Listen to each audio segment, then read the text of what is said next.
Hello students, welcome to business studies class. So today we shall study about the functions of management from unit 1. আজি unit 1 পৰা পৰিচালনাৰ কাৰ্যাৱলীসমূহ আজি আলোচনা কৰিম। আমাৰ business studies bookত দিয়া আছে 5টা কাৰ্যাৱলী। In this book, it has given 5 functions of management. We shall discuss these functions one by one. তোমালোকৰ কিতাপত 5টা functions দিয়া আছে মানে কাৰ্যাৱলী দিয়া আছে সেই কাৰ্যাৱলীসমূহ আমি এটা এটাকৈ আলোচনা কৰিম। So মেনেজমেন্টৰ মই আগতো কৈছিলো যে পৰিচালনাত মেনেজমেন্টৰ কিছুমান কাম থাকে কাৰ্য থাকে সেই কাৰ্যসমূহৰ নাম হ'ল সেই ফাংচনবুল হ'ল ফাৰ্স্ট হ'ল প্ল্যানিং অসমীয়াত ক'ব পৰিকল্পনাকৰণ 2 নম্বৰ হ'ল সংগঠনকৰণ that is organizing number 3 staffing কৰ্মচাৰী নিযুক্তিকৰণ Number 4, directing, নিৰ্দেশিতকৰণ and number 5, controlling, নিয়ন্ত্ৰণ সাধন। প্ৰথমটো কাৰ্যাৱলী হ'ল পৰিকল্পনা তাৰ পাছত সংগঠনকৰণ 3 নম্বৰটো হ'ল কৰ্মচাৰী নিযুক্তিকৰণ 4 নম্বৰ নিৰ্দেশিতকৰণ আৰু 5 নম্বৰ নিয়ন্ত্ৰণ সাধন সেইবোৰ হ'ল পৰিচালনাৰ কাৰ্যাৱলী Planning, organizing, staffing, directing and controlling these are the functions of management. Okay, let us come to the first function that is planning. Porikalpanakaran ki he ami janu aha. Planning is a basic managerial function. It is a decisions in advance. What to do, when to do, how to do and who will do a particular task. Planning is a process which involves thinking before doing. It is concerned with the mental state of a manager. He thinks before undertaking a work. Other functions of management are undertaken after planning. Planning involves selection of organizational objectives and developing policies, procedures, programs, budgets and strategies. পৰিকল্পনাকৰণ হৈছে সকলো পৰিচালকৰ প্ৰাথমিক কাৰ্য যিয়ে আগতীয়াকৈ সংগঠনৰ লক্ষ্য নিৰ্ধাৰণ কৰা আৰু সেইবোৰত উপনীত হ'বলৈ ভৱিষ্যতৰ অনুসৰণৰ বাবে কাৰ্যপদ্ধতি বাছনি কৰাক জড়িত কৰে পৰিকল্পনাকৰণে এইদৰে কি কাৰ্য কেতিয়া কেনেকৈ আৰু কাৰ দ্বাৰা সম্পাদন কৰা হ'ব তাৰ আগতীয়াকৈ সিদ্ধান্ত গ্ৰহণ কৰাত সহায় কৰে মন কৰিবলগীয়া যে পৰিকল্পনাকৰণে সমস্যাক ভেটা দিব বা প্ৰতিৰোধ কৰিব নোৱাৰে কিন্তু ইয়াৰ প্ৰস্তুতকৰণৰ জৰিয়তে সমস্যা ভৱিষ্যতধানী কৰিব পাৰি আৰু সেইমতে সম্ভৱপৰ পৰিকল্পনা যুগুত কৰি সমাধা কৰিব পাৰি এতিয়া শুনা প্ল্যানিংনো কি প্ল্যানিংটো হৈছে মেনেজমেন্টৰ পৰিচালনাৰ প্ৰথম কাৰ্য মানে মেইন বা বহুত গুৰুত্বপূৰ্ণ কাৰ্য হয় প্ৰথম কামটোৱে মেনেজাৰৰ বা মেনেজমেন্টৰ কি প্ল্যানিং মানে হ'ল পৰিকল্পনা মানে হ'ল যিকোনো কাম এটা আৰম্ভ কৰাৰ আগতীয়াকৈ যিবোৰ ডিসিশন এডভান্সকৈ লয় কি কৰিব লাগে কি কাম কৰিব লাগে কেতিয়া কৰিব লাগে কেনেকুৱা কৰিব লাগে আৰু সেই কামটো কোনে কৰিব তাৰ পাছত হ'ল planning is a process which involves thinking before doing প্ল্যানিংটো হৈছে পৰিকল্পনা হৈছে এক প্ৰক্ৰিয়া যিটো কয় কিবা এটা কাম কৰাৰ আগত ভবা কিবা এটা কাম কৰাৰ আগত ভবাটোৱে হৈছে প্ল্যানিং আৰু প্ল্যানিংটো সদায় মেন্টাল ষ্টেট বুলি কয় মানুহে নিজৰ মগজৰ পৰা সেই কথাষাৰ ভাবিব যে কি কাম কেতিয়া কৰিব লাগিব কাৰ দ্বাৰা কৰিব লাগিব আৰু কিমান টাইমত শেষ হ'ব লাগিব বা কাৰ জৰিয়তে কৰাব লাগিব কেতিয়া কেনেকৈ কামবোৰ কৰাব লাগিব সেইবোৰ সিদ্ধান্ত লোৱা প্ৰক্ৰিয়াটোৱে হ'ল প্ল্যানিং এটা কথা আছে যে প্ল্যানিং কৰিলেহে আমাৰ কামবোৰ সুন্দৰভাৱে হৈ যাব If we plan, then our work will run smoothly. এইটো নহয় যে প্লেনিং কৰিলেহে কামবোৰ আমি সফল হ'মেই বা আমি চিৰিয়ৰিটি দিব পাৰিম, সেইটো নহয়।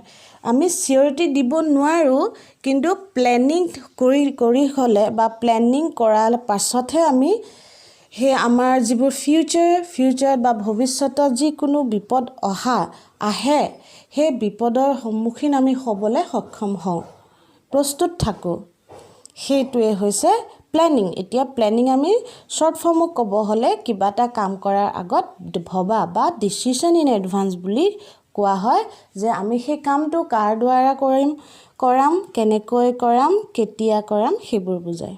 চ' দিছ ইজ প্লেনিং। নাও next function of management is organising. পৰিকল্পনাৰ দ্বিতীয়টো কাৰ্যাৱলী হৈছে সংগঠনকৰণ। অ'কে, অৰ্গেনাইজিঙক সংগঠনকৰণ বুলি কোৱা হয়। Every business enterprise needs the services of a number of persons to look after its different aspects. The function of management is to arrange, guide, coordinate, direct, and control the activities of various persons working to achieve organizational goals. Organizing provides the necessary framework within which people associate for the attainment of business objectives. সংগঠনকৰণ কাৰ্য হৈছে নিৰ্দিষ্ট আঁচনিৰ বাবে পৰিকল্পনাকৰণৰ পিছত সাংগঠনিক উদ্দেশ্যত উপনীত হ'বলৈ কাম কাজৰ শ্ৰেণী বিভাজনকৰণ, দায়িত্ব আৰু কৰ্তব্য আৰোপকৰণ, কৰ্তৃত্ব সম্পৰ্ক প্ৰতিষ্ঠানকৰণ, সমল আবণ্টনকৰণ আৰু মানৱ সম্পদ একগোটকৰণ কাৰ্য। ইয়ে সংগঠনৰ সৰ্বমুঠ কাৰ্য নিৰ্ধাৰণ কৰা, নিৰ্দিষ্ট কাৰ্য শ্ৰেণীভুক্ত কৰা, ব্যক্তিসকলৰ ওপৰত কৰ্তব্য আৰু দায়িত্ব আৰোপ কৰা আৰু কৰ্তৃত্ব আৰু দায়িত্ব সম্পৰ্কে এক গাঁথনি সৃষ্টি কৰাৰ সামগ্ৰিক প্ৰক্ৰিয়াক বুজায়। এতিয়া অৰ্গেনাইজিংনো মানে কি, সংগঠনকৰণ মানে কি? অৰ্গেনাইজিং হ'ল প্লেনিঙৰ পাছৰ কামটো, মানে পৰিকল্পনাৰ পাছৰ কামটো হ'ল সংগঠনকৰণ। After planning, organising is the next function of the management. So' এটা বিজনেছ বা অৰ্গেনাইজেশ্যনত, বিজনেছ এণ্টাৰপ্ৰাইজত তাত বিভিন্ন ধৰণৰ ব্যক্তিয়ে কাম কাজ কৰে, বিভিন্ন ধৰণৰ ব্যক্তিয়ে বিভিন্ন ধৰণৰ কাম কৰে। চ' যেতিয়া সেই কামবোৰ কৰে, সেই কামবোৰ কোনে এৰেঞ্জ কৰি দিয়ে, তেহেঁতক কোনে গাইডেঞ্চ কোনে দিয়ে, তেহেঁতক কি কৰিব লাগে কোনে নিৰ্দেশ দিয়ে বা কোনে নিয়ন্ত্ৰণ কৰে, সেই গোটেইবোৰ কাম যেতিয়া মেনেজমেণ্টে চায়, সেইটোৱে অৰ্গেনাইজ কৰা বুলি কয়। যে সেই অৰ্গেনাইজ কৰাৰ উদ্দেশ্য এটাই, যাতে সেই সংগঠনখনৰ বা সেই অৰ্গেনাইজেশ্যনৰ গ'লছটো এচিভ কৰিব পাৰি, লক্ষ্য প্ৰাপ্তি কৰিব পাৰি। আৰু সংগঠনকৰণৰ আৰু এটা কথা কৈছে যে সেই তাত বিভিন্ন ধৰণৰ ব্যক্তিসকলক বা কৰ্মচাৰীসকলক সকলোকে তেহেঁতৰ নিজৰ চবকে দায়িত্ব দি চবকে ৰেছপনচিবিলিটি দিয়ে। ৰেছপনচিবিলিটি দিয়াৰ ফলত কি হয়, চবে নিজৰ কামবোৰ কৰি যায়। আৰু গোটেই কামবোৰ সেই মানুহ এৰেঞ্জ কৰা, কাম এৰেঞ্জ কৰা, বস্তু এৰেঞ্জ কৰা, চ' সেই গোটেইবোৰ কামক কি বুলি কয়, সংগঠনকৰণ, একগোট কৰি লয়। So' this is the next function. এতিয়া আমি ৩ নম্বৰ ফাংচনত আহোঁ। ৩ নম্বৰ কাৰ্যাৱলী হ'ল কৰ্মচাৰী নিযুক্তিকৰণ, ষ্টাফিঙত অসমীয়াত কয় কৰ্মচাৰী নিযুক্তিকৰণ। এতিয়া ষ্টাফিং মানে কি? It involves manning the position created by the organization process. Staffing is related to recruiting, selecting, appointing the employees and assigning them duties. It also maintains cordial relations among employees and takes care of their grievances. The training and development of the employees, fixing the remuneration, evaluating their performance, etc. also form part of duties of staffing function. কৰ্মচাৰীৰ নিযুক্তিকৰণ। পৰিকল্পনাৰ কৰ্মচাৰী নিযুক্তিকৰণ হৈছে সংগঠন প্ৰক্ৰিয়াৰ দ্বাৰা সৃষ্টি কৰা বিভিন্ন কৰ্মস্থানত কৰ্মচাৰী নিয়োগ কৰা আৰু যিবিলাকক উন্নত কৰা কাৰ্য। এই কাৰ্য উচিত সময়ত উপযুক্ত অৱস্থানৰ বাবে উপযুক্ত ব্যক্তি বিচাৰি উলিওৱাৰ সৈতে জড়িত। লগতে ব্যক্তিসকলক উপযুক্তভাৱে উন্নত কৰাকো ইয়াৰ অন্তৰ্ভুক্ত কৰা হয়। কৰ্মচাৰী নিযুক্তিকৰণ কাৰ্যই এইদৰে মকৰলকৰণ, বাছনিকৰণ, প্ৰশিক্ষিতকৰণ আৰু উন্নীতকৰণ আদি সামৰি লয়। এতিয়া ষ্টাফিং মানে কি? ষ্টাফিং মানে হ'ল এটা অৰ্গেনাইজেশ্যনত এটা কোম্পানী চলিবলৈ হ'লেতো এমপ্লয়িজ লাগিব। সেই এমপ্লয়িজবিলাকক ফাৰ্ষ্ট ইনভাইট কৰিব, মানে এমপ্লয়িজৰ কাৰণে তেহেঁতি এডভাৰটাইজমেণ্ট দিব।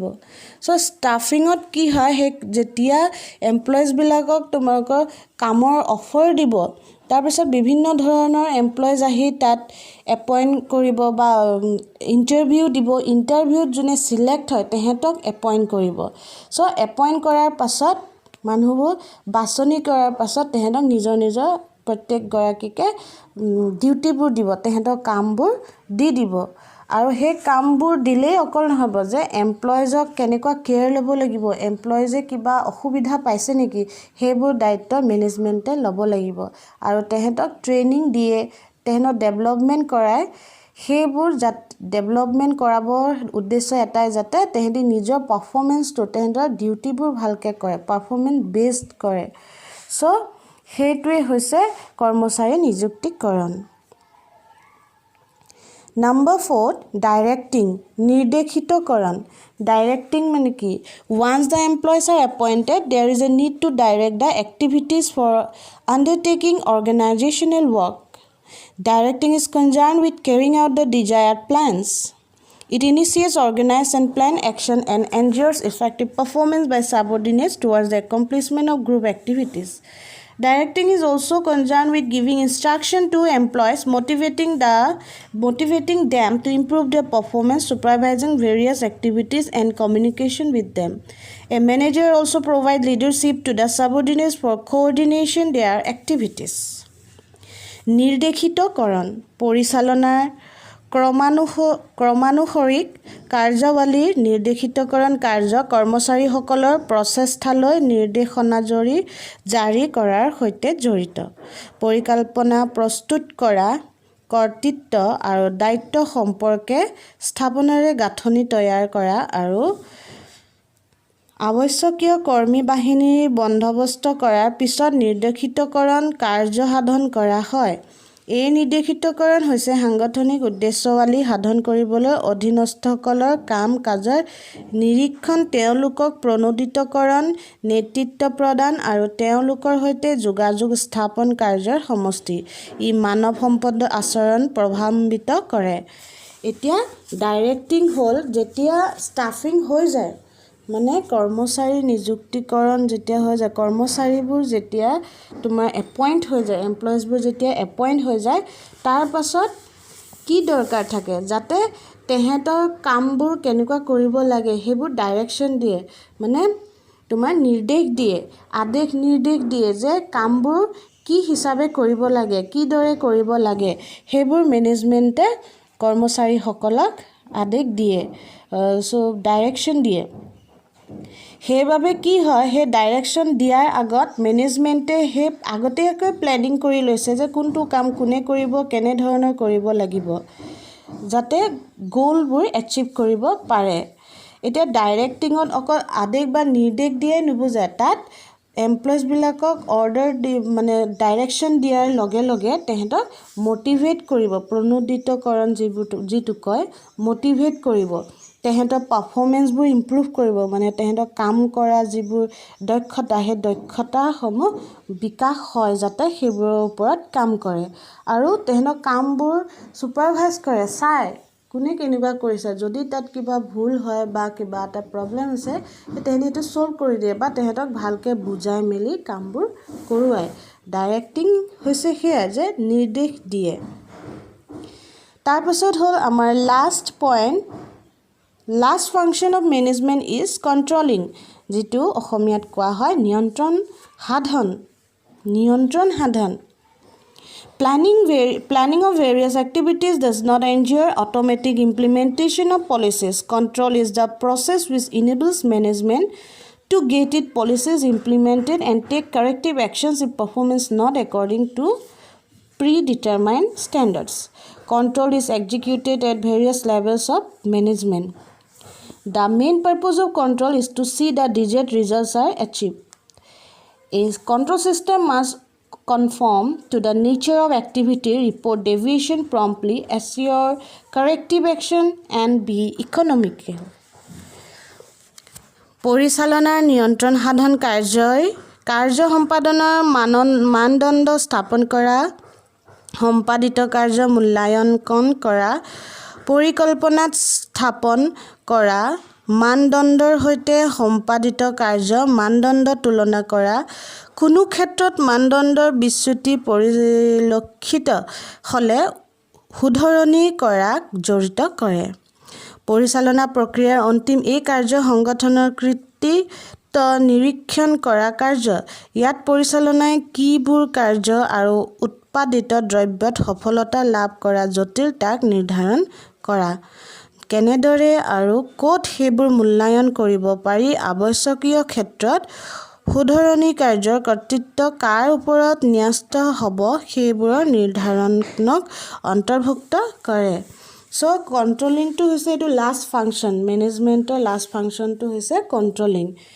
এতিয়া যেতিয়া পৰিকল্পনা কৰে, প্লেনিং, যেতিয়া বেলেগ বেলেগ কামৰ পৰিকল্পনা মানে প্লেনিং কৰে, প্লেনিং কৰোঁতে সেই পলিচিছবোৰ তাত ইউজ হৈ নাযায় লগালগ। প্লেনিং কৰাৰ লগে লগে পলিচি ইউজ হৈ নাযায়, কিন্তু কণ্ট্ৰলিঙে কি কৰে, মেনেজমেণ্টক সহায় কৰে যাতে সেই পলিচিবোৰ, সেই নীতিবোৰ ব্যৱহাৰ হয় আৰু এটা শুদ্ধ কাম মানে কাৰেক্ট একশ্যন ল'ব পাৰি। মানে কিবা এটা যদি পাৰফৰ্মেঞ্চত কিবা অসুবিধা হৈছে, পাৰফৰ্মেঞ্চত কিবা ভুল হৈছে, তাত কাৰেক্ট একশ্যন ল'ব পাৰে, সেইটো কণ্ট্ৰলিঙে কৰে।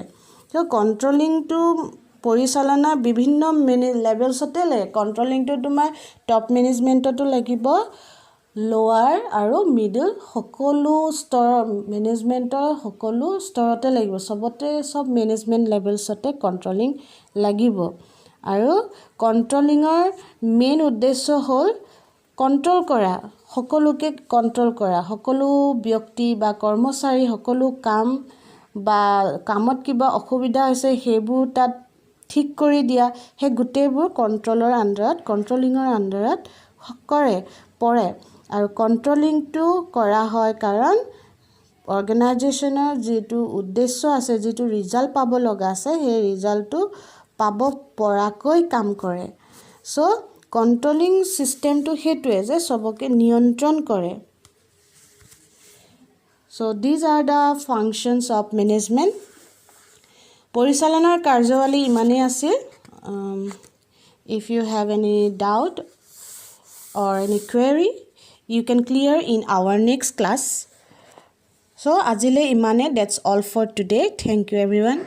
Stay safe, stay healthy. Okay, bye.